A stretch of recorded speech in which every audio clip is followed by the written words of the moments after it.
Hello, my name is John, and today I'm going to be showing you my Animal Crossing New Horizons Cyberpunk City Island build. And this is going to be a island tour of the full island and just going around and showing you my island. I know I normally do comedy in my videos, but for this it's going to be a serious walkthrough with just commentary on my thoughts and choices that went into the build. I also want to say that I have done this without any time traveling, that this is all done. I have about 215 hours into the game, and all of it is done without time traveling. So I am going to pull up the map. My residents are Plucky, Mac, Ozzy, Julian, Octavian, Hugh, Pinky, Marina, Zucker, and Annalise.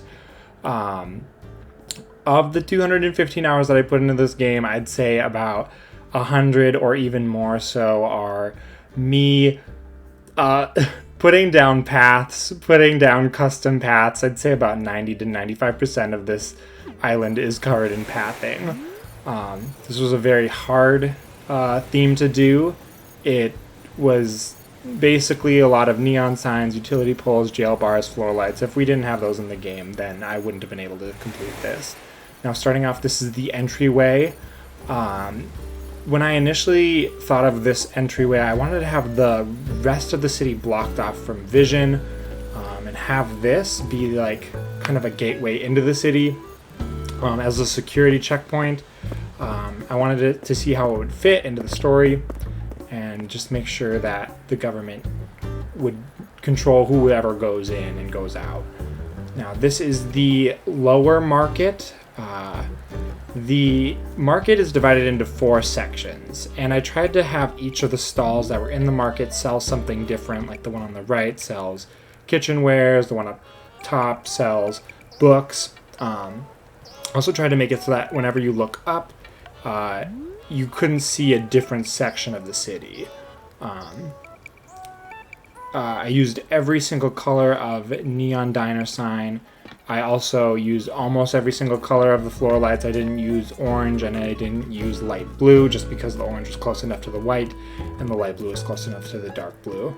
I think my main inspiration for this market was from the movie Valerian and the City of 1,000 Planets. There is a market in that movie, and it just has a lot of layers and is very neon and hustling and bustling, and that was the inspiration. And I know that isn't a movie that a lot of people saw, but if you did see it and you know what I'm talking about, then you probably will understand what market I'm talking about. Now, this is the DJ dance floor area. I'm very happy with how it turned out.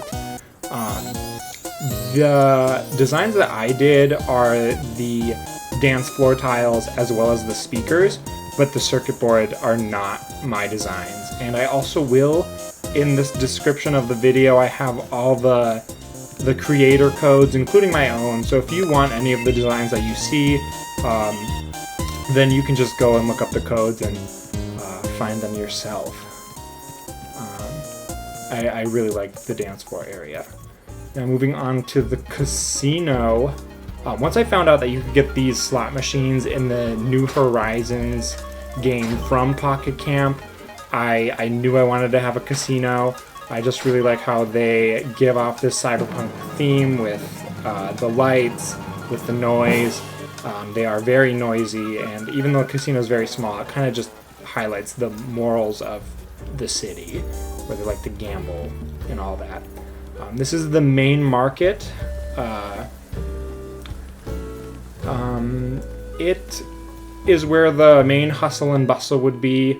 I initially had the idea to make the market even bigger, but I could only have 8 inclines, so that kind of had me draw back on what I was thinking for the whole market. I did incorporate Nook's Cranny into it. It was because Nook's Cranny is so cutesy, right? I didn't want to have his thing be so prevalent, so I put that tree in the way just so that it would obstruct the view a bit. So now I'm going to take a break from the main market and go into this kind of Chinatown area. the inspiration was for this area was specifically from Octavian's house. That is the initial place that his house was. And so was that stone bridge, like when I originally started the game, before I even had the idea to do this. Those were the original places for those two. And there's a ride area, there's the spa, and in the back there's a restaurant. And I kind of wanted the focus of this area also to be just small businesses to make money, because I think that's what the core values of this whole city would be, is to be like, hey, we like money, how can we make money? I'm also very happy with how this area came out. The waterfalls in the background are part of something else that was intentionally for a design choice, but then it kind of just also worked out that it became part of this build. But I was very, very happy with how this looked in the end. So in the main market, I actually had to redo this section and the tiles that I laid down, I think 3 or 4 times. I initially had just stone, and then I had black asphalt, and the stone made too much noise and didn't get the look, and the black asphalt made it just too dark. So I eventually just decided to stay on the steel, and I really liked how that looked.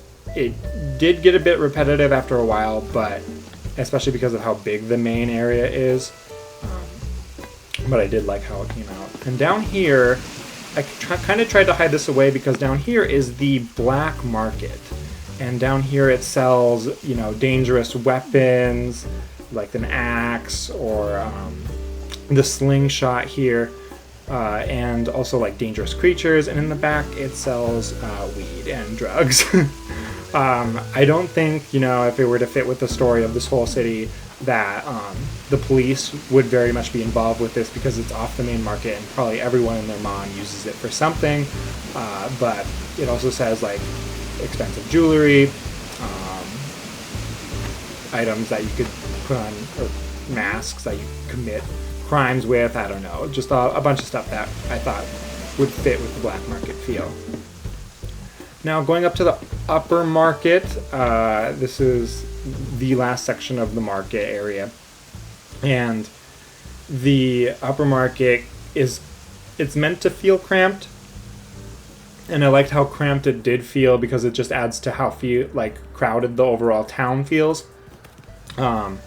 It was difficult to get the sightline to be excluded to that place just because of how small it was and how much wiggle room I didn't have with it, but I liked how it came out in the end as well. This is the museum area, and I did a whole video of me doing a speed build kind of thing with this area on my channel, so if you want to look at how I built this and more specifics about it, you can look that up. But the goal was to have the town hall up here initially, but you can't move the town hall. So I wanted the museum instead, and I guess the goal was to make it seem like rich, like have the green lights, have the bridges look like a dam. You can't put 3 bridges in a row apparently, or too close together, so it didn't quite get the look that I was going for, but I still think it got the symbolism across. Now I'm going to head down back to the final portion of the main market, and this is kind of like the street performing area. And on the right there's this huge lake that I put in. And I wanted the lake not just to take up space, it wasn't to take up space, it was more so to make the whole island look bigger. The goal of my whole build was to try and make the player seem as small as possible and the island seem as big as possible. So that's why there's a lot of backtracking, and that's why there's a lot of tall objects and a lot of different layers that you have to walk through. And back here is the arcade. I didn't have this idea until pretty late, because I didn't want the idea to be, or the theme to be, too repetitive, but I didn't know what else to put here. So I was like, oh, the arcade kind of gives that same casino theme. That's the way to Reds, if you want, you have to pass through a security gate. And it kind of gave off that casino theme of like, there's a lot of noise, there's a lot of lights. This works. Now we are going to go into the main residential area, and this is the original, this is the initial spot that I made to get this theme and be committed to it. Like, this is what I was like, oh, I'm committing to this idea because of this shot specifically. If you haven't caught on yet, there are the 3 different levels that are in Animal Crossing kind of symbolize the 3 different economic classes. Like, there's the lower class on the lower level. Like, this is Plucky and Annalise's house, and their houses are made out of hay and like sticks, right? And then the middle class is kind of like the middle level, and then the upper class is the upper level. And I tried to make the houses that were there fit with that theming. So this upper level here is the upper class area, so that's why it kind of looks nicer, but I wasn't 100% committed to this area either, just because of how it looked so normal. But once I added the brick fencing, it was initially all stone fencing. Once I added the brick fencing, it allowed me to really think, oh, that fits, because this area has probably been built up like 4 or 5 times.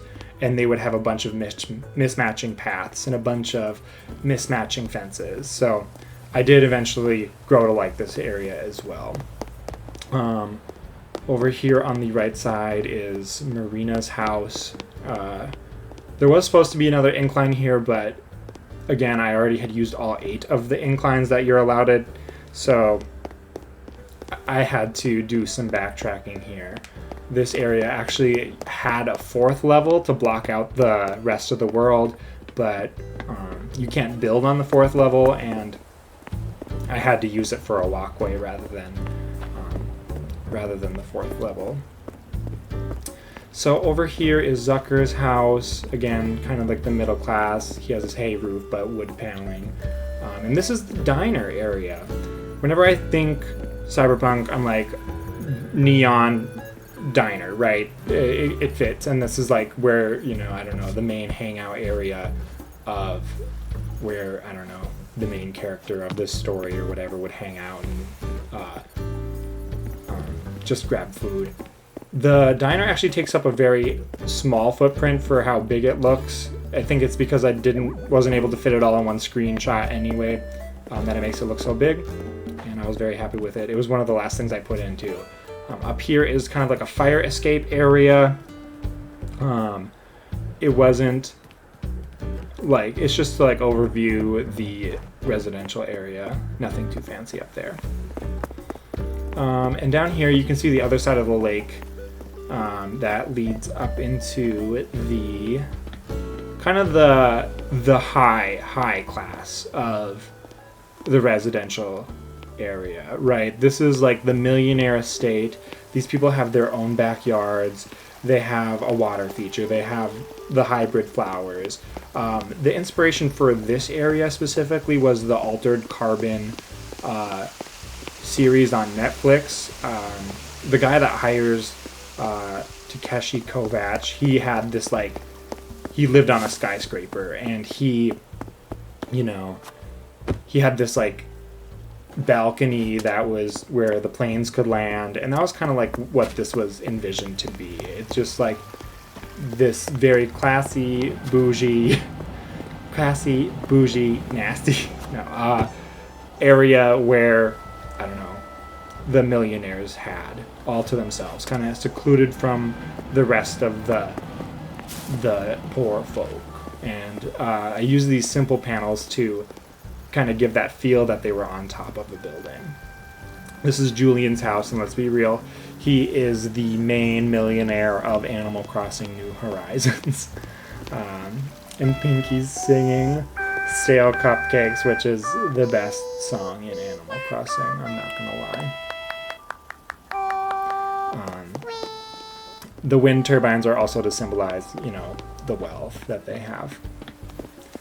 And here is a better kind of shot of the lake. This walkway was not only to get to the main land again, but also to just have a viewing area of the lake. And again, I try to make it seem as big as possible by not being able to fit it into one screenshot, and it is very difficult to make it, like, get it into one screenshot. So coming down to this area down here, we have kind of like the lowest class of the economic status. Like, this is where I'm kind of like the ruffians or the poorest people would be. And I did it intentionally that they were right below the millionaires, because I feel like that would just be more of a like symbol as to, hey, there's such a class problem in this area and in this city that when you put the highest and lowest right next to each other, that it shows that all the more. So this area is the gym.